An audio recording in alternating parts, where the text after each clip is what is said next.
Hey Narwhals, and welcome back to some more weight loss stories. Only a small percentage of our viewers actually subscribe. It's free and you can always change your mind later, so please tap subscribe to join the original 100k Narwhals. Tips to not gain weight on the weekends? So I just had a weekend filled with tacos on Saturday, a wedding shower with all unhealthy food, and a Super Bowl snack extravaganza. I've gained 7 pounds since Saturday morning. I worked hard Monday to Friday last week to lose 2 pounds. This is a specific example, but I've noticed most weekends go like this. Even without events, I let loose every weekend and ruin all my progress. I've been very serious for a month now during the week and have no rules on the weekend, and I've stayed pretty much the same weight due to this. What did you all do to lose weight on the weekend? I have my plan set for the week, but without a plan, I tend to go crazy on the weekends, and I'm so sick of losing all my progress. The same boat here. My weekends are ridiculous. My husband and I enjoy celebrating Fridays with some takeout. Honestly, with COVID, it's one of our few joys right now, so I'm not super willing to give it up entirely. My goal is mainly unhealthy food once a week and no more. This includes takeout, fast food, unhealthy snacks, and desserts. Only enough unhealthy food for one meal. The second point is the one where I tend to sabotage myself. We're always tempted to order a large pizza and 30 wings, but then we're stuck with leftovers and my one cheat meal turns into 2 to 3. So I'm trying to nip that habit and only order enough food to enjoy in one meal, no leftovers. Also, make sure you're enjoying healthy and tasty food during the week. If you feel overly deprived, you can get into these cycles. I try to make sure our weekday meals are really yummy, so I'm not tempted to pick up a bag of chips or sweets with our groceries.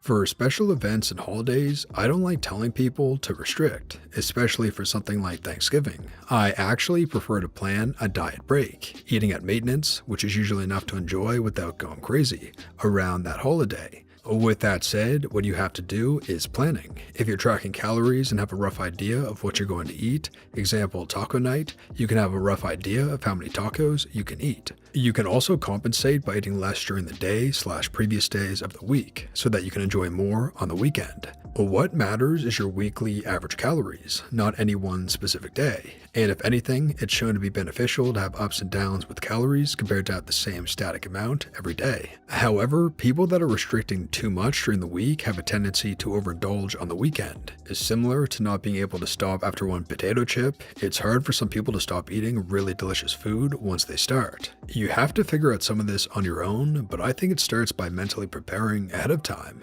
and it ends with acceptance and not shaming yourself if you eat too much. The anxiety from worrying about overeating can actually make it way harder to control your emotions.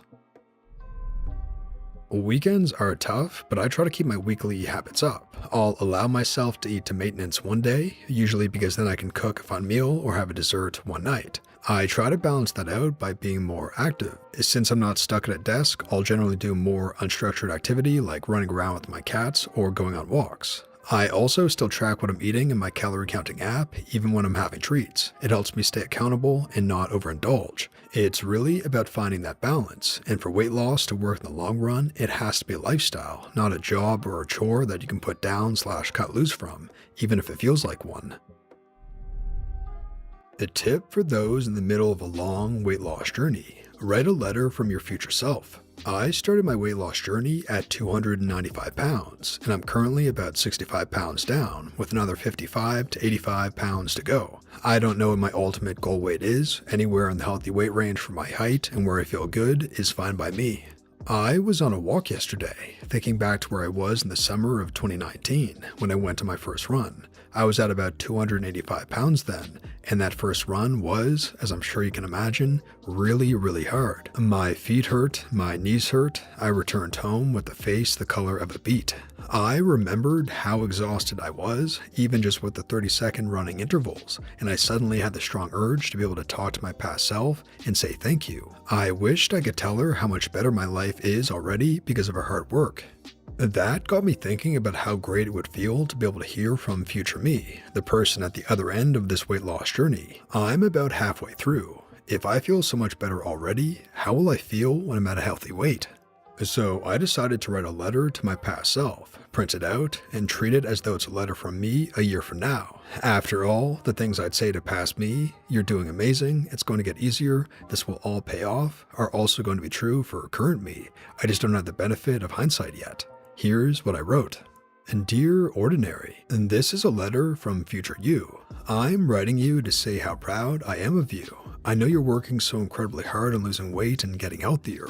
Your commitment is amazing. I remember how hard it is for you right now to go running, to make those healthy food choices, and to stay active despite the tough odds and difficult circumstances. You are doing an amazing job. I also want to tell you that I'm grateful for you. Even if it's hard to see the end goal right now, your efforts are going to pay off. I'm about 50 pounds down from your weight right now, and I want you to know that you are going to feel amazing. You will feel beautiful and strong every single day. Your back doesn't hurt anymore. You don't have any knee pain. You will feel confident, and your confidence and happiness are going to have a big impact on your life, the way you interact with others, and how they treat you. Also, you look fine as hell. Life really is going to be better and easier in the near future, and it's a direct result of the choices you're making today. Thank you for changing your life. I love you, and I believe in you. Keep fighting. You're so close. Love, Future Ordinary. I know it may seem like a corny trick, but honestly, it's motivating for me to hear this message because remembering that it's true in hindsight makes it easier to believe for the future. I wanted to share this in case it helps anyone else in the middle of a long journey. Congratulations on your progress, and don't lose hope. You can do this. I love this so much. OP, I stumbled across your post immediately after getting off the phone with my mom, who told me that her diabetes had gotten so out of control that her doctor wanted to hospitalize her. After some negotiations, Mom convinced her doctor to let her try medication, exercise, and a healthier diet lower in carbs. Hearing my mom talk about her experience breaks my heart, particularly because my own health journey has had its ups and downs. I just finished writing a letter to myself for 1 year from now, and I really cannot wait to read it and reflect on how I'm feeling today. With enough effort and discipline, I hope to be in a healthier place 1 year from now. Thanks for the motivation, OP. Fought off a binge mid-binge. I'm in a place between pride and guilt. My day started normally, tracking calories, weight in the morning. My weight has been stuck in the same number for around 4 or 5 days. I know that's normal, but it was still bumming me out. I think that bummed out feeling got the best of me tonight. I'd had my dinner and decided to end the night with a cereal bar and yogurt, but I was hungry. I wanted something indulgent. I ate 6 of my favorite sweets. Percy Pigs. If you're from the UK, you will know the wonder that is a Percy Pig. I was within my calories still, but I didn't stop. I made a sandwich and I ate 5 more sweets. I decided that I gave up for the night. I had 20 sweets left. I was going to eat them, and if that didn't satiate me, I would eat anything else I wanted. I had the 20 sweets next to me. I ate 7 more. I realized I was full, and that I didn't want any more. Usually when I'm in a binging mindset, I don't care if I'm full. I will eat and eat and eat. But tonight, I didn't. I took those 13 sweets out of my calorie count, as I had full intentions of polishing them all off, and I put the candy away. I still feel guilt for giving into the binge. It's been well over a month since I binged last, but I stopped. I noticed the feeling of fullness, and I stopped. My count for the day ended up being around 1900. It's not a number I like, but I'm trying to learn to be okay with it. Tomorrow is a new day, and I will continue to eat as I have been prior to today. I think I'm proud of myself, but guilt is a hard emotion to let go of.